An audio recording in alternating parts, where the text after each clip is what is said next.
Glasgow, Kentucky. We're coming to you from Fort Williams on our Civil War field trip. Take it away, Carl!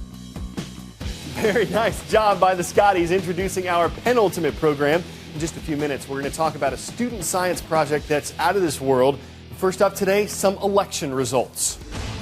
Former Massachusetts Governor Mitt Romney won the 5 presidential primaries held on Tuesday. He's already the Republican Party's presumptive nominee.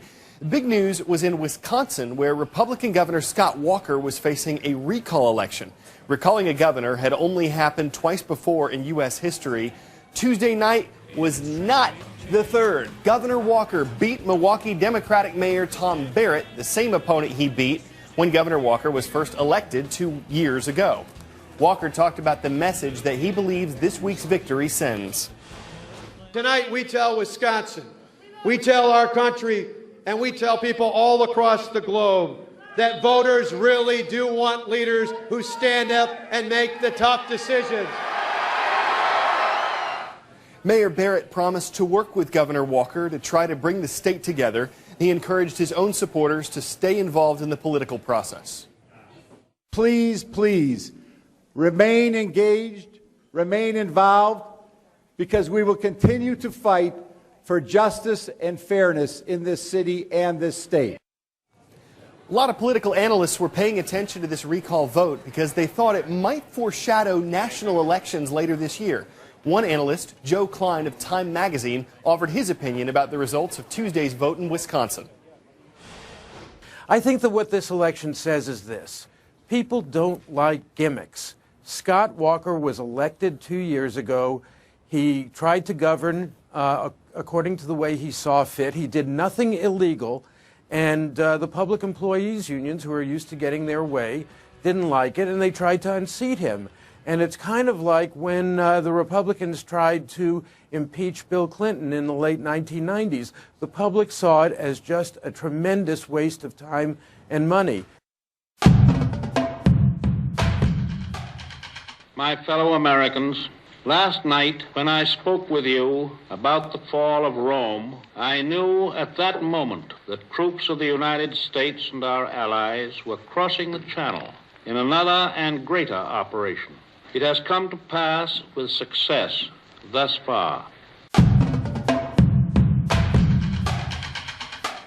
The operation that you just heard President Roosevelt talking about wasn't just a success. It was a major turning point in World War II.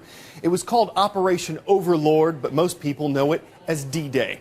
June 6, 1944, the largest seaborne invasion in history. More than 150,000 Allied forces from the U.S., UK, Canada, and others invaded Nazi-occupied France along the Normandy coast. You might wonder where the name D-Day came from. D just stands for day. The phrase D-Day stands for the day when a military operation begins. This week marks the 68th anniversary of that famous invasion. If you go to our homepage, cnnstudentnews.com, scroll down to the Spotlight section, you'll see a link to a photo gallery. It includes incredible images like the ones you're seeing here from the Allies' invasion of Normandy. Today's shout out goes out to Mrs. Riggins' students at the American International School in Cairo, Egypt. Which of these NASA shuttles never went into space? You know what to do. Was it Enterprise, Endeavour, Discovery, or Atlantis? Start the countdown at 3 seconds and go.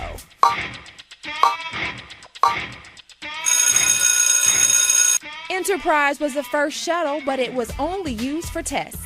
It never traveled into space. That's your answer, and that's your shout out.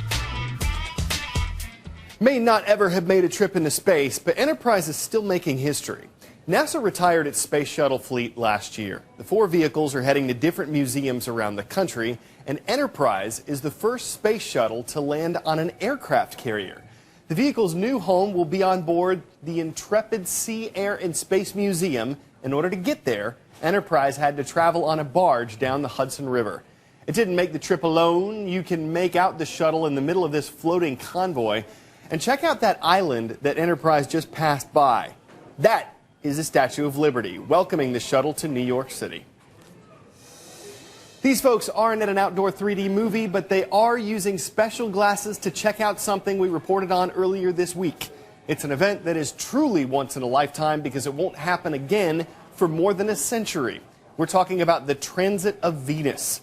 The giant glowing thing is the sun. And that little black dot passing in front of it is Venus. Now remember, Venus and Earth are pretty close to each other in size, so this definitely gives you some perspective on just how big the sun is.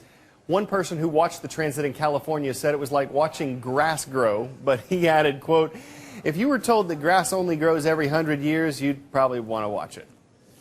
We're going to stick with the space theme for our next report from Rima Maktabi. It's about a student in Egypt and his science project on spiders. He entered a contest recently that asked young people to come up with experiments that could be run in orbit. Thanks to his idea, the International Space Station will be getting a visit from some 8-legged travelers. 19-year-old Amr Muhammad loves to read.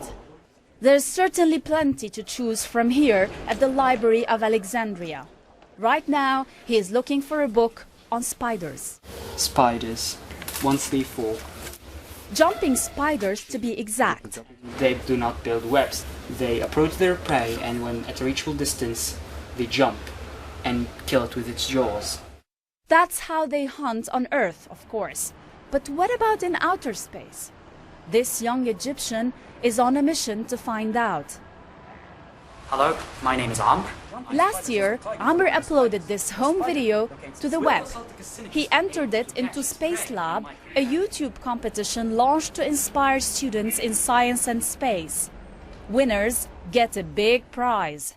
Their experiments will be rocketed to the International Space Station this summer for testing. Thousands competed for viewer votes and eventually a jury selection. Only 3 people in the world won, and Amr was one of them. I was really happy and I was jumping around. Jumping around indeed. His other prize was a zero-gravity flight. No spiders on this plane though, yet. Why spiders? Well, they're interesting creatures. I mean, 8 legs. They're interesting and cool. Cool? Maybe, but this self-described nerd may be onto something. If his spider test proves true, it may answer how or if humans can adapt in zero gravity. Amr admits he was luckier than most in Egypt's second largest city. In ancient times, Alexandria was a center for innovation. Today, Egypt's education in math and science ranks among the lowest in the world. Science and technology are not pop culture here. Okay, so I change the way they think about science and technology. Amr's heading to California to study at Stanford later this fall. But he wants to return home someday and inspire more Egyptians to reach for the stars. Rima Maktabi, CNN, Alexandria, Egypt. Many of you teachers know we offer a weekly news quiz at cnnstudentnews.com. Since this is our last week on the air for the school year, we've got something special lined up for you. An end-of-the-year interactive quiz that includes 10 questions about events that happened throughout the 2011-2012 school year. Find it in the Spotlight section of our website, cnnstudentnews.com. Here's a story that would have really rattled Captain Hook. You see those eyes poking out above this Florida pond right there? They're of the reptilian variety. When they recently spied a bobcat sitting by the water's edge, a photographer spied an opportunity and started snapping. Now, you just saw it. The gator scaled the sand so silently that the cat didn't hear it until the very last moment. It jumped up just as the gator lunged and barely made it to the woods in time. One more second and it would have been lunch a la cat. If you wonder why their tails are so short, there's one explanation. And as for the gator, we guess he's still feline hungry. Back tomorrow to close out the week and the school year. I'm Carl Azus for CNN Student News.